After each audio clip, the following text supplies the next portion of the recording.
Hi everyone, my name is Iain and it's a great privilege to be doing this morning's devotional. My text is James chapter 3, verse 17. This verse actually sits as part of a comparison that started a few verses earlier regarding an earthly wisdom, an earthly way of living, and a heavenly wisdom, and a heavenly way of living. And James quite clearly describes this earthly wisdom, our instinctive way of living, as being inherently selfish and inward focused. And there's such a wonderful call to us this morning to be outward looking and outward focused. Let's read verse 17 together. It describes this heavenly wisdom as this: firstly, pure, then peace loving, then considerate. It is submissive, full of mercy and good fruit. It is impartial and sincere. What an incredible way to be called to live. If we're honest, our instinctive or our first response when presented with fear or anxiety or even the uncertainty of a lockdown like we're in at the moment is, how is this going to affect me? How is this going to affect my income, my family, my stuff? Now, I'm not against planning, but here James and God through James is calling us to put others ahead of ourselves. And I wanted to pick up on that word considerate that James uses.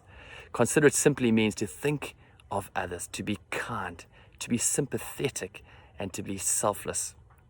A great story about this: a friend in my life group works for a tire manufacturing company.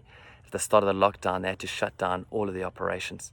The management staff could continue to earn and work from home, but all the factory staff had to cut back severely on their earnings and stay at home.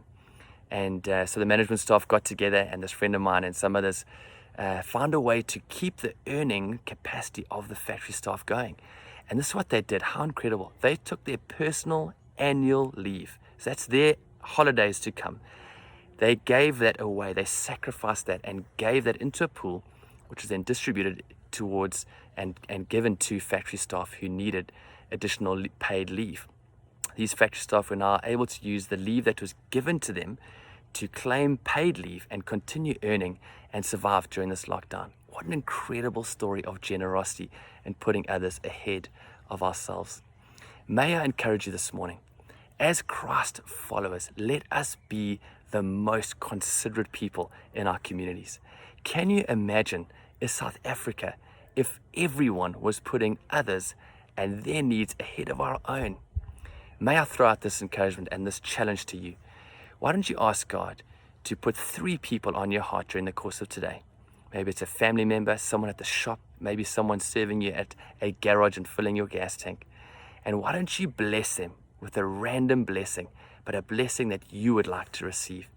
Won't you have an amazing day? Cheers.